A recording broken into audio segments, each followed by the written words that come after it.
DJ ಮೂರ್ತಿ ಅವರು, ರಾಜೇಶ್ ಅವರು ಹಣ ಒಂದು ಬಜೆಟ್ ಅಲ್ಲಿ ಕೇಂದ್ರದಲ್ಲಿ ಒಳ್ಳೆ ರೈತರಿಗೆ ಅನುಕೂಲ ಮಾಡವ್ರೆ. ಮತ್ತೆ ಶ್ರೀರಾಮ್ ಜಿ ಏನೈತೆ ಅದನ್ನು ಕೂಡ ನಾವು ರೈತರನ್ನೆಲ್ಲ ಕರೆದು ಒಂದ್ಸರಿ ಕಾರ್ಯಕರ್ತನ ಹೇಳ್ಬೇಕು ಅಂತಂದ್ರು. ಅವಕಾಶ ಒದಗಿ ಬಂದು ಇವತ್ತು ತಕ್ಷಣ 2-3 ದಿನದಲ್ಲಿ 4 ದಿನ ಆಯ್ತು ಹೇಳಿ ಸಮಯ ಕಾರ್ಯಕ್ರಮ ಇದೆ. ನಮ್ದೇನು 10 ಗಂಟೆ ನಾಳೆ ಮೀಟಿಂಗ್ ಬರ್ತಾರೆ ನಮ್ಮ ಕಾರ್ಯಕರ್ತರು. ಸೊ ಮಾಡಿ ಈಗ ಅದ್ರ ಬಗ್ಗೆ ಎಲ್ಲ ಕೂಡ ಹೇಳಿದ್ದಾರೆ. ಕಾಂಗ್ರೆಸ್ ಏನು ಅಪಪ್ರಚಾರ ಮಾಡ್ತಾ ಇರ್ತಕ್ಕಂಥದ್ದು, ನರೇಗಾ ಅಂತ ತೆಗೆದ್ಬಿಟ್ರು, ಶ್ರೀರಾಮ್ಗೆ ತಂದ್ಬಿಟ್ರು ಅಂತ ಅಪಪ್ರಚಾರ, ಬರೆಯೋದವ್ರದ್ದು ಅಪಪ್ರಚಾರ, ಮತ ಚೋರಿ ಹೊಡಿತಲ್ಲ, ಓಟ್ ಕದ್ದು ಬಿಡ್ತಾರೆ ಇವರು. ಈಗ ನೆಕ್ಸ್ಟ್ ಎಲೆಕ್ಷನ್ಗೆಲ್ಲ ಬ್ಯಾಲೆಟ್ ಪೇಪರ್ ಮತ ಚೋರಿ ಮಾಡಕ್ಕಾಗಲ್ವಾ? ನಮ್ಮವರೇ ಮಾಡ್ತಾರಲ್ಲ, ಆಚೆ ಕೂಡ ಇದು ಕೊಡ್ತೀನಿ ಅಂತಾರೆ. ಈ ಓಟ್ ಮಾಡಲ್ಲಪ್ಪ, ಎಲ್ಲ ಗೊತ್ತಿರೋಂಥದ್ದು. ಇದು ಏನಾಗ್ತದೆ ಅಂದ್ರೆ ಇನ್ವ್ಯಾಲಿಡ್ ಜಾಸ್ತಿ ಆಗ್ತದೆ. ಮತ ಪಟ್ಟಿಗೆಯಲ್ಲಿ ಇದಾದ್ರೆ EVM ಆದ್ರೆ ಎಲೆಕ್ಟ್ರಾನಿಕ್ ವೋಟಿಂಗ್ ಮಿಷನ್ ಒಂದು ಯಾರೊಬ್ರು ಹೋಗ್ತಾರೆ. ಅದು ಇದ್ರಲ್ಲಿ ನೋಡ್ಕೊಳ್ಳಿ, 1000 ಓಟಲ್ಲಿ 200 ಓಟ್ ಕೂಲಿಗೇಟ್ ಹೋಗ್ತಾರೆ.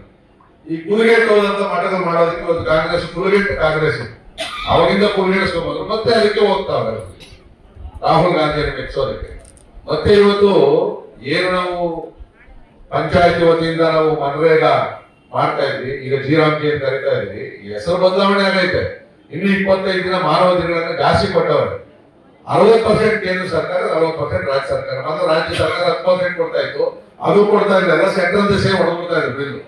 ಅಂದ್ರೆ ಇಷ್ಟ ಬಂದಂಗೆ JCB ಕೆಲಸ ಮಾಡಿ ಬಿಲ್ ಮಾಡಿ ಕೇಳೋದಿಲ್ಲ, ಮಾಡೋದಿಲ್ಲ.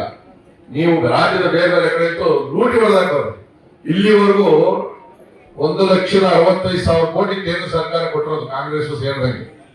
ಈಗ ಹೇಳ್ತಾರೆ ಕರೆಕ್ಟ್ ಆಗಿ ಮಾಡ್ರಿ, ದುಡ್ಡು ಕೊಡ್ತೀವಿ. ಮತ್ತೆ ದುಡ್ಡು ಜಾಸ್ತಿ ಮಾಡೋರು, ಕೂಲಿನೂ ಜಾಸ್ತಿ ಮಾಡೋರು.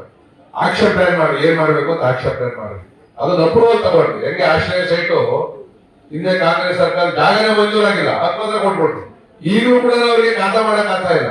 ಈ ತರ ಆಗೋದು ಬೇಡ, ಕಾನೂನುಬದ್ಧವಾಗಿ ಮಾಡಿ ಎಷ್ಟು ಕೋಟಿ ಯಾರು ಕೊಡ್ತಾರೆ ಬಂದ್ಬಿಟ್ಟು ಇನ್ನೂ ಜಾಸ್ತಿ ಕೊಟ್ಟಾರೆ. 65,000 ಕೋಟಿ ಬೇಕಾ, ಎಷ್ಟು ಬೇಕೋ ಇಡ್ತೀವಿ ಅಂತ ಇಟ್ಟವ್ರೆ ಕೇಂದ್ರ ಸರ್ಕಾರ. ಇದನ್ನ ಕಾಂಗ್ರೆಸ್ ಅವರು ಅಧಿವೇಶನ ಕರೆದು 12 ದಿನ ಬರೀ ಇದನ್ನೇ ಮಾತಾಡಿದ್ರು. ಅದ್ ಬಿಟ್ರೆ ಶಿವಲಿಂಗೇಗೌಡರು ಮಾತಾಡ ಏನೂ ಪ್ರಯೋಜನ ಆಗಿಲ್ಲ ರಾಜ್ಯಕ್ಕೆ.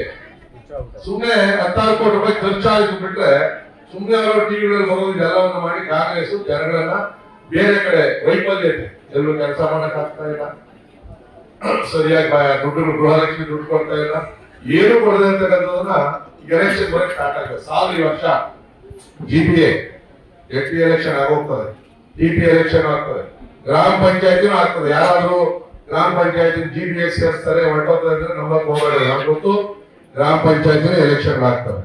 ಅದಕ್ಕೆಲ್ಲ ಕೂಡ ನಮ್ಮ ಕಾರ್ಯಕರ್ತರು ಈಗ BLA 2 ಏನ್ ಮಾಡಿದ್ವಿ 14ನೇ ತಾರೀಕು ಇಲ್ಲೇ ತರಮನಹಳ್ಳಿ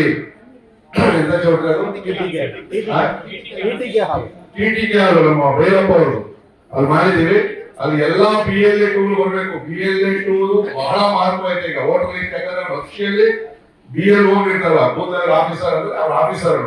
BLA 2 ಅಂದ್ರೆ ಬೂತ್ ಲೆವೆಲ್ ಅಸಿಸ್ಟೆಂಟ್ ಅಂತ ಹೇಳಿ. ಸೊ ಅವರು ಪ್ರತಿ ಬೂತ್ ಅಲ್ಲೂ ಕೂಡ ವೋಟರ್ ಲಿಸ್ಟ್ ಏನಿದ್ಯಾ, ಶಿಫ್ಟ್ ಆಗಿದ್ಯಾ, ಸತ್ತೋರ್ ತೆಗಿತಾರ, ಈಗೆಲ್ಲ ಈಗ SIR ಶುರುವಾಗ್ತದೆ, ತಯಾರಿ ಮಾಡ್ತಾವ್ರೆ ರಾಜ್ಯ ಸರ್ಕಾರ ಕೂಡ. ಸೊ ಅದಕ್ಕೆ SIR ಅಂದ್ರೆ ಏನು, ನಮ್ಮ ಕರ್ತವ್ಯ ಏನು ಅನ್ನೋದ್ರ ಬಗ್ಗೆ ಒಂದೂವರೆ ಗಂಟೆ ನಿಮಗೆ ಪ್ರೆಸೆಂಟೇಶನ್ ಇರ್ತದೆ.